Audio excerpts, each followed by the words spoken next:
শয়তান যখন সালাবাতুল আনসারীকে ধোঁকা দিয়েছেন, ও সালাবাতুল আনসারী নবীর সকল সাহাবায়ে কেরাম যুদ্ধের ময়দানে গিয়েছে। সাঈদ ইবনে আব্দুর রহমানের স্ত্রী পরমা সুন্দরী ঘরের মধ্যে, ইচ্ছা করলে তুমি গুনাহের কাজ করে নিতে পারো। শয়তানের ধোঁকায় পড়ে সালাবাতুল আনসারীকে যখন শয়তান ধোঁকা দিলেন, বাড়ির মধ্যে কেউ নাই, এমন পরমা সুন্দরী স্ত্রীর সঙ্গে তুমি গুনাহের কাজে লিপ্ত হইতে পারো। পর্দার ওই পাশে তাকাইলে সাঈদ ইবনে আব্দুর রহমানের স্ত্রীকে দেখা যায়।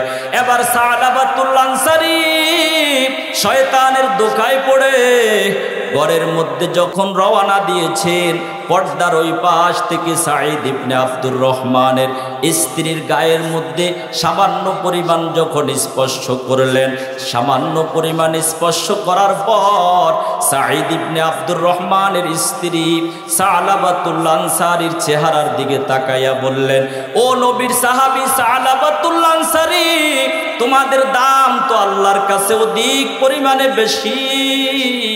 আল্লাহ তাআলা দুনিয়াতে তোমাদেরকে দামি বানায়া দিলেন, কেমন করে তুমি তোমার ভাই আনসারী ভাইয়ের গায়ের মধ্যে তুমি হাত দিয়েছ। আল্লাহ তাআলা হতে পারে তোমার জন্য জাহান্নাম লিখে দিবে। সাঈদ ইবনে আব্দুর রহমানের বিবি সালাবাতুল আনসারীকে যখন জাহান্নামের ভয় দেখায়, এবার সালাবাতুল আনসারী জাহান্নামের ভয় অন্তরের মধ্যে যখন প্রবেশ করলেন, এবার কান্না করে সালাবাতুল আনসারী, সাঈদ ইবনে আব্দুর রহমানের স্ত্রী আমাকে জাহান্নামের ভয় দেখাইলো, আমি যেন গুনাহের কাজের মধ্যে লিপ্ত না হয়ে যাই। সালাবাতুল আনসারী তাওবা করার জন্য জঙ্গলের মধ্যে ছুটে যায়। আল্লাহর পয়গম্বরের সাহাবায়ে কেরাম যুদ্ধের ময়দান থেকে যখন আসলেন, দৈনন্দিন জীবনে হাঁটতে চলতে ফিরতে আপনার আমার গুনাহ হয়ে যায়, হয় কি হয় না?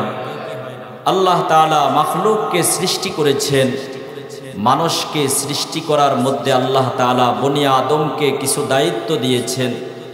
ওই দায়িত্বগুলা বনি আদম পরিপূর্ণরূপে পালন করে জমিন থেকে বিদায় নিতে পারে। আল্লাহ তাআলা বলেন, এই জমিন থেকে বিদায় নেওয়ার পরে আমি আল্লাহ তোমার জন্য এরকম 10 দুনিয়ার সমতুল্য বিশাল বড় দামি জান্নাত প্রস্তুত করে রেখেছি। সুবহানাল্লাহ। জান্নাতে আমরা যেতে চাই তো? কারা কারা যেতে চাই? নারায়ে তাকবীর, নারায়ে তাকবীর। আল্লাহ তাআলা আমাদেরকে জান্নাতের জন্য কবুল করুক, সকলে বলুন আমিন। জান্নাতে যেতে হলে জান্নাতের কাজ করতে হবে কি হবে না? জান্নাতের কাজ করতে হবে, নেকের কাজ করতে হবে, গুনাহের কাজ ছাড়তে হবে। আমার পূর্বে যিনি আলোচনা করেছেন অত্যন্ত সুললিত কণ্ঠে, বেলের পাড়ের হুজুর, আমাদেরকে কবর সম্পর্কে ধারণা দিয়েছেন। আল্লাহ তাআলা প্রত্যেক মাখলুককে সৃষ্টি করার পরে যত মাখলুকের প্রাণ দিয়েছেন আল্লাহ তাআলা, প্রত্যেক মাখলুক একদিন না একদিন আল্লাহ তাআলার ডাকে সাড়া দিয়ে চলে যেতে হবে। কথা বলেন ঠিক কি ঠিক না? কিন্তু কবর যদি ভালো হতে হয়, তখন কবর ভালো হওয়ার জন্য গুনাহ হয়ে যাওয়ার সাথে সাথে আমাদেরকে তাওবা করা দরকার আছে কি নাই? সঠিক তরিকায় তাওবা করা। তাওবা করতে হবে একমাত্র কার কাছে? আল্লাহ তাআলার কাছে। দিল থেকে যদি তাওবা করে, আল্লাহ তাআলা বলেন, তোমার গুনাহ যদি পাহাড় পরিমাণও হয়, খাঁটি দিলে আমি আল্লাহর কাছে তাওবা করার কারণে আমি আল্লাহ তোমার তামাম জীবনের সমস্ত গুনাহ খাতা মাফ করিয়া দিব। তাহলে খাঁটি দিলে একমাত্র তাওবা করতে হবে কার কাছে? আল্লাহর কাছে। মৃত্যুর স্বাদ সকল প্রাণীকে আস্বাদন করতে হবে, কিন্তু মৃত্যুর পূর্বে, জমিন থেকে বিদায় নেওয়ার পূর্বে কি নিয়ে আমরা বিদায় হব, এই বিষয়টা নিয়ে একটাবার চিন্তা কর। কবি বলতেছেন, মরণ থেকে যতই পালাও মরণ তোমায় নিবে গিরি, যদিও সুদূর আকাশ পানে লুকাও সেতায় লাগিয়ে সিঁড়ি। মরণ থেকে যতই পালাও মরণ তোমায় নিবে গিরি, যদিও সুদূর আকাশ পানে লুকাও সেতায় লাগিয়ে সিঁড়ি। আল্লাহ তাআলা বলেন, মরণ থেকে যতই পালাও, যেখানেই পালাও, যে অবস্থায় তুমি থাকো, যেখানেই তুমি থাকো না কেন, আল্লাহ তাআলা বলেন আজরাইল ওই অবস্থায় তোমার কাছে যাওয়ার জন্য প্রস্তুত।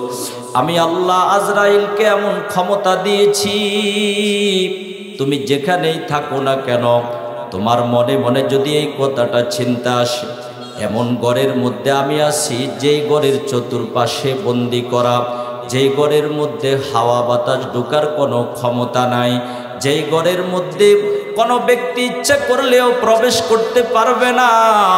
আল্লাহ বলেন এরে গোলাম, আমি আল্লাহ আজরাইলকে এমন ক্ষমতা দিয়েছি, এমন ঘর থেকেও আজরাইল তোমার প্রাণবায়ুটা বের করে নিয়ে আসতে পারবে।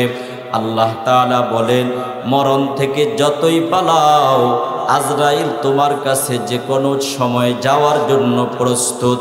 তবে মুসলমান ইমানদার, মৃত্যুর পূর্বে একটা বার চিন্তা করা, জমিন থেকে যখন বিদায় নিয়ে চলেই যাব, আমার পূর্বপুরুষ কেউ থাকতে পারে নাই।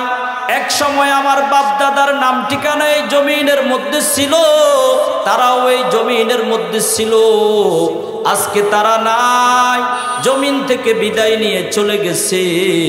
আজকে দুনিয়াতে আমি বিদ্যমান, আমি আছি, আমার নাম ঠিকানা আমার সন্তানেরা বলতেছে এক সময় জমিন থেকে বিদায় নিয়ে আমাকেও চলে যেতে হবে। কিন্তু মরণের জন্য প্রস্তুতি নেওয়ার জন্য কি নিয়ে জমিন থেকে বিদায় নিয়ে চলে যাব? গুনাহের পাহাড়।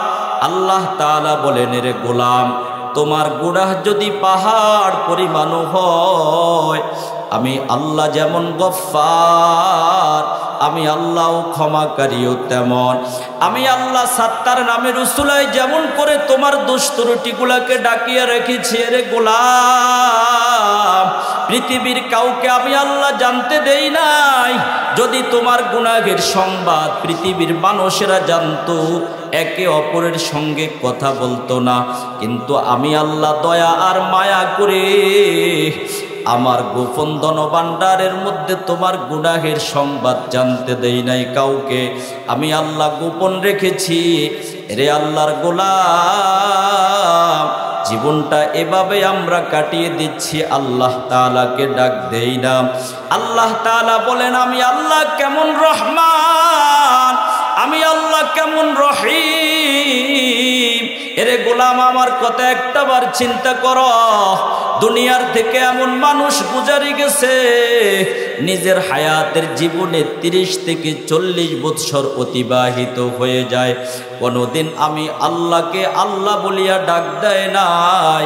যখন মৃত্যুর কথা স্মরণ পড়ে যায়, ঘর থেকে বের হওয়ার পর যখন চিন্তা করলো কোন আল্লাহ এত সুন্দর গঠন করে আমাকে দুনিয়ার জমিনে প্রেরণ করলো, কে আমাকে এত সুন্দর করে দুনিয়াতে বানাইলো। আল্লাহর এক বান্দি জীবনভর গুনাহের মধ্যে তার সময়টা ব্যয় করেছে, কোনোদিন আল্লাহকে ডাক দেয় নাই, আল্লাহর কথা স্মরণ করে নাই। হঠাৎ যখন ঘর থেকে বের হয়ে যায় আল্লাহর বান্দি, দেখতেছে একটা কুকুর পানির জন্য পিপাসিত অবস্থায় কাতরাচ্ছে। গরমের কারণে ওই কুকুরটার জিভটা বের করে কেমন জানি জমিনে পড়ে যাবে।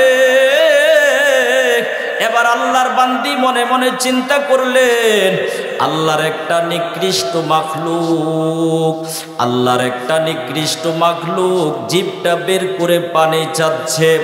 আমি রমণী আল্লাহ তাআলা আমাকে এত সুন্দর গঠন করে পৃথিবীর বুকে প্রেরণ করলেন, কত সুন্দর দেহটা আমাকে আল্লাহ তাআলা দান করলেন, কিন্তু আমি তো আল্লাহকে কোনোদিন সেজদা করি না, আমি তো আল্লাহকে কোনোদিন ডাক দেই না।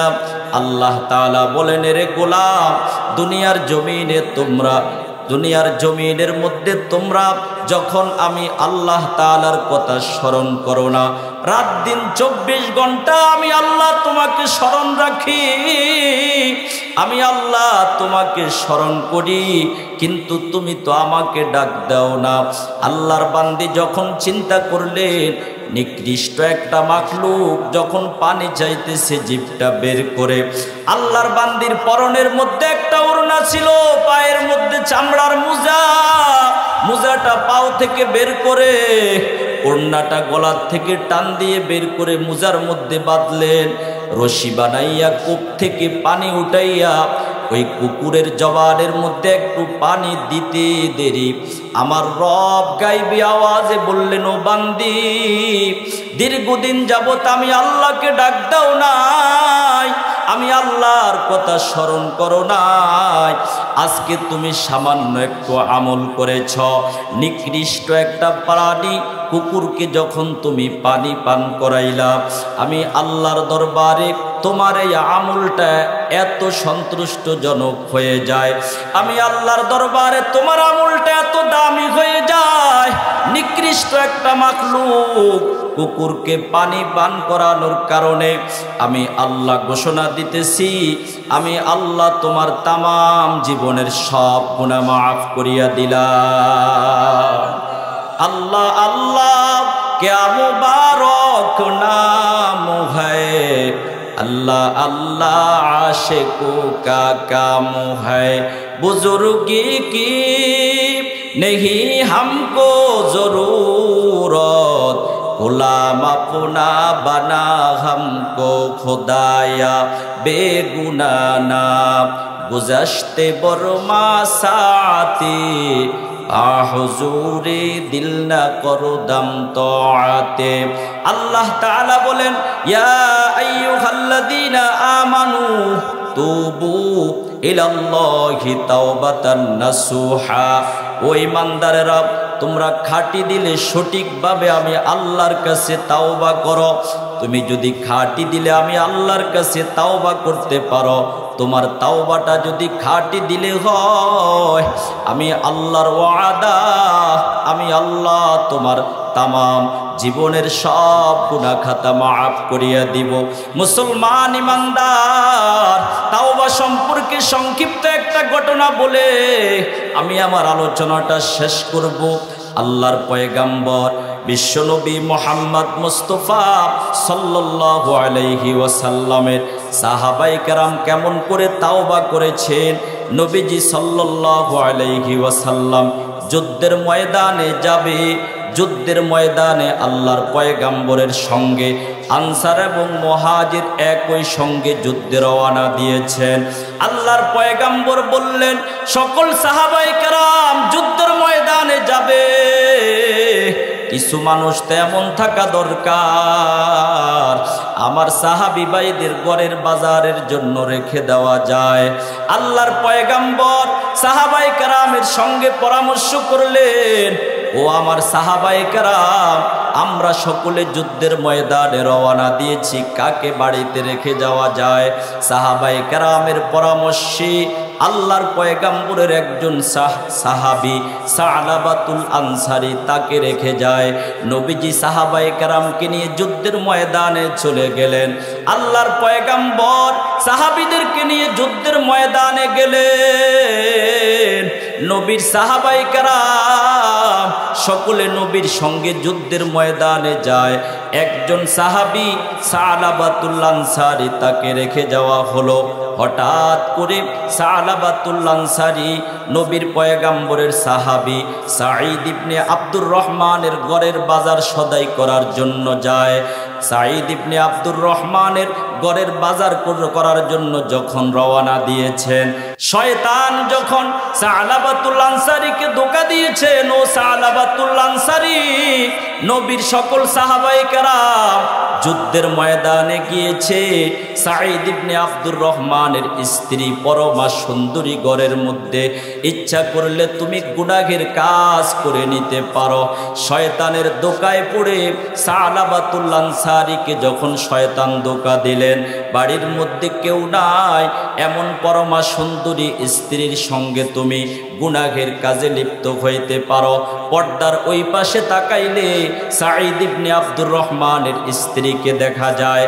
এবার সালাবাতুল আনসারী শয়তানের ধোঁকায় পড়ে ঘরের মধ্যে যখন রওনা দিয়েছেন, পর্দার ওই পাশ থেকে সাঈদ ইবনে আব্দুর রহমানের স্ত্রীর গায়ের মধ্যে সামান্য পরিমাণ যখন স্পর্শ করলেন, সামান্য পরিমাণ স্পর্শ করার পর সাঈদ ইবনে আব্দুর রহমানের স্ত্রী সালাবাতুল আনসারীর চেহারার দিকে তাকাইয়া বললেন, ও নবীর সাহাবী সালাবাতুল আনসারী, তোমাদের দাম তো আল্লাহর কাছে অধিক পরিমাণে বেশি।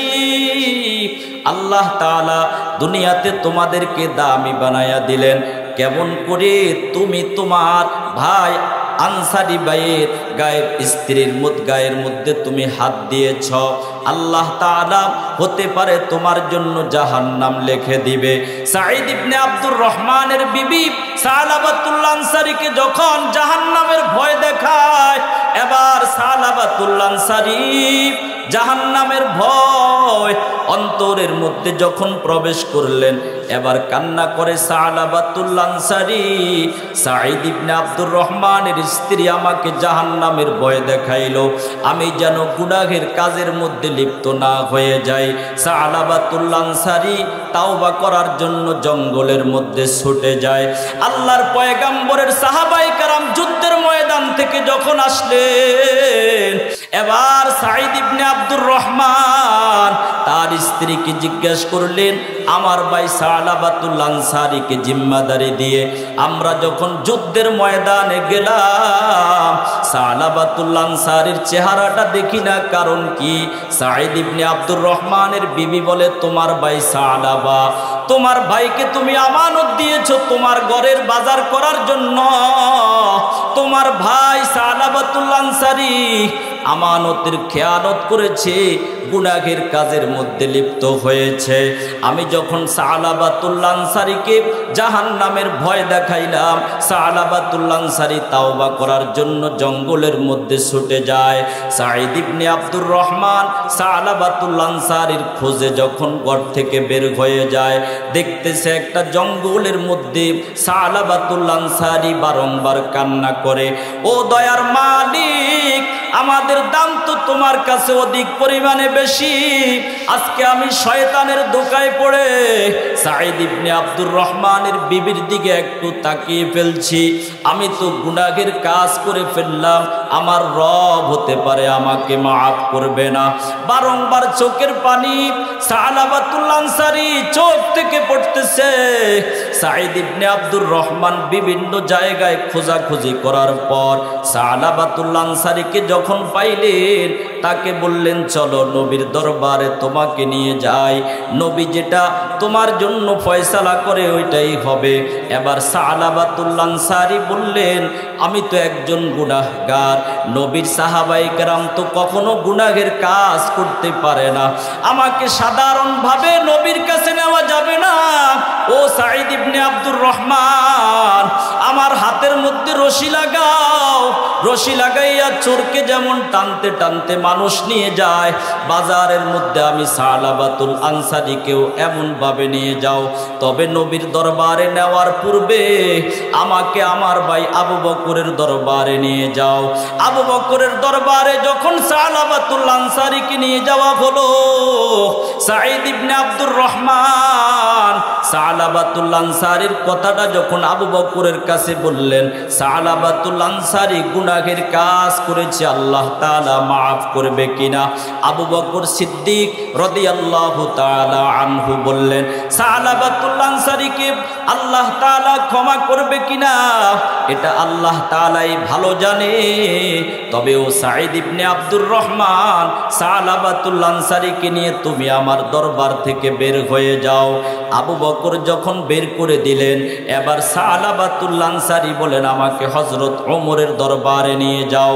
ওমরের কাছে নিয়ে যাওয়ার পরে ওমর ওই একই কথা বললেন, আমার দরবার থেকে বের হয়ে যাও, আল্লাহ তোমাকে ক্ষমা করবে কিনা এটা আল্লাহ তাআলার ইচ্ছা। এবার সালাবাতুল আনসারী বললেন, আবু বকরের দরবার থেকে আমাকে বের করে দিল, ক্ষমার ঘোষণা পাইলাম না। হযরত ওমরের দরবার থেকেও আমাকে বের করে দিল, এবার আমাকে আমার ভাই হযরত আলীর কাছে নিয়ে যাও। আলীর দরবারে যখন সালাবাতুল আনসারীকে নিয়ে যাওয়া হলো, হযরত আলীও একই জবাব দিলেন, ও নবীর সাহাবী, আল্লাহ তোমাকে মাফ করবে কি করবে না, তবে আমার দরবার থেকে বের হয়ে যাও। এবার সালাবাতুল আনসারী কান্নার সুরে বললেন, আবু বকরও আমাকে বের করে দেয়, ওমরের দরবার থেকেও আমাকে বের করে দিল, হযরত আলীর দরবার থেকেও আমাকে বের করে দিল, এবার আমাকে রাসূল আরবী সাল্লাল্লাহু আলাইহি ওয়াসাল্লামের কাছে নিয়ে যাও। মায়ার নবী রাহমাতুল লিল আলামিন আমি সালাবাতুল আনসারীর চেহারায় কান্না যখন দেখবে, হতে পারে রহমাতুল লিল আলামিন আমাকে ক্ষমার ঘোষণা দিয়ে দিবে, কিন্তু আল্লাহর পয়গাম্বরের কাছে সালাবাতুল আনসারীকে যখন তাওবা করার জন্য নিয়ে যায়, আবু বকর যেই কথাটা বললেন, ওমরও একই কথা বললেন, হযরত আলীর পক্ষ থেকেও একই জবাব। মায়ার নবী রাহমাতুল লিল আলামিনের দরবারে সালাবাতুল আনসারীকে নিয়ে যাওয়ার পর রাহমাতুল লিল আলামিনও বললেন, তোমাকে আল্লাহ তাআলা ক্ষমা করবে কি করবে না, তবে ও সালাবা শুনো, তুমি আমার দরবার থেকে বের হয়ে যাও। এবার সাঈদ ইবনে আব্দুর রহমানকে সালাবাতুল আনসারী কান্নার সুরে বললেন, ও ভাই সাঈদ ইবনে আব্দুর রহমান, জমিনে মনে হয় আমার কোথাও আর ক্ষমার জায়গা নাই। আসল ভালো ভালো দরবারগুলোর থেকে যখন আমাকে তাড়িয়ে দিল, আমার দুনিয়াতে বেঁচে থেকে আর কোনো উপায় নাই। সালাবাতুল আনসারী দৌড়িয়ে গিয়ে একটা গাছের নিচে আশ্রয় গ্রহণ করলেন। মায়ার নবী রাহমাতুল লিল আলামিন সালাবাতুল আনসারীকে যখন বের করে দিলেন, আল্লাহ তাআলা হযরত জিব্রাইলকে পাঠাইলেন, ও জিব্রাইল যাও আমার বন্ধুর কাছে যাও, আমার বন্ধুর সাহাবী সালাবা দিল থেকে তাওবা করেছে, আর জিন্দেগিতে গুনাহ করবে না, কিন্তু আমার বন্ধু মুহাম্মদ মুস্তাফা সাল্লাল্লাহু আলাইহি ওয়াসাল্লামের তার দরবার থেকে সালাবাতুল আনসারীকে বের করে দিয়েছে, জলদি করে তাকে সংবাদ দাও, আমি আল্লাহ সালাবাতুল আনসারীর সব গুনাহ মাফ করিয়া দিয়েছি। या इलाही मुझको मुझसे दूर कर, ताकि देखो मुझ में तुझको एक नजर, या इलाही तू मेरा गफ्फार है, या इलाही तू मेरा रहमान है। नबी যখন সাহাবায়ে কেরামকে পাঠাইলেন, যাও সালাবাতুল আনসারীকে আবার আমার দরবারে নিয়ে আসো, তাকে ক্ষমার ঘোষণা দাও। সাহাবায়ে কেরাম যখন বিভিন্ন জায়গায় খোঁজাখুঁজি করার পরে দেখতেছে একটা জায়গার মধ্যে সালাবাতুল আনসারী কান্না করতেছে, নবীর সাহাবায়ে কেরাম লোকদেরকে জিজ্ঞাসা করলেন, অমুক লোককে তোমরা এখানে দেখছো নাকি? অন্য অন্য লোকেরা বলে, আমরা কে তাকে চিনি না, সালাবাতুল আনসারী তার নাম তো আমরা জানি না। তবে ওই জঙ্গলের মধ্যে আল্লাহর এক বান্দা এমন জোরে কান্না করতেছে, রবের দিকে তাকাইয়া ক্ষমা চাইতেছে, জাহান্নামের ভয়ে কান্না করতেছে। লোকটার কান্না দেখিয়া আমাদের ছোট ছোট বাচ্চাগুলোর ঘুম ভেঙে জলঘরের মধ্যে গরুগুলা পর্যন্ত স্থির হয়ে থাকতে পারে না, এমনভাবে কান্নাকাটি করতেছে। এবার সালাবাতুল আনসারীকে বিভিন্ন জায়গায় খোঁজাখুঁজি করার পরে যখন নিয়ে যাওয়া হলো আল্লাহর পয়গাম্বরের দরবারে, সালাবাতুল আনসারীকে যখন নিয়ে যাওয়া হলো, দেখতেছে মায়ার পয়গম্বর সাহাবায়ে কেরামকে নিয়ে নামাজের মধ্যে দাঁড়িয়েছে। সালাবাতুল আনসারীকে এমন সময় নিয়ে যাওয়া হলো, সালাবাতুল আনসারী রহমাতুল লিল আলামিন নামাজের মধ্যে কিরাত পড়তেছে, বারংবার কান্নাকাটি করে। এমন ভাবে নামাজের মধ্যে দাঁড়িয়ে সালাবাতুল আনসারী কান্না করলো, আল্লাহর পয়গম্বর রাসূলুল্লাহ সাল্লাল্লাহু আলাইহি ওয়াসাল্লাম নামাজের ইমামতি করতেছে। যে অবস্থায় সালাবাতুল আনসারী মাথা ঘুরিয়ে জমিনের মধ্যে পড়ে যায়। এবার আল্লাহর পয়গম্বর নামাজ শেষ করে সাহাবায়ে কেরামকে বললেন, ও আমার সাহাবীরা শোনো, আমার সাহাবী সালাবাতুল আনসারী কান্না করতে করতে বেহুশ আল্লাহ তাআলার ভয়ে, জাহান্নামের ভয়ে। ও আমার সাহাবায়ে কেরাম, তোমরা সালাবাতুল আনসারীর মাথার মধ্যে একটু পানি দাও।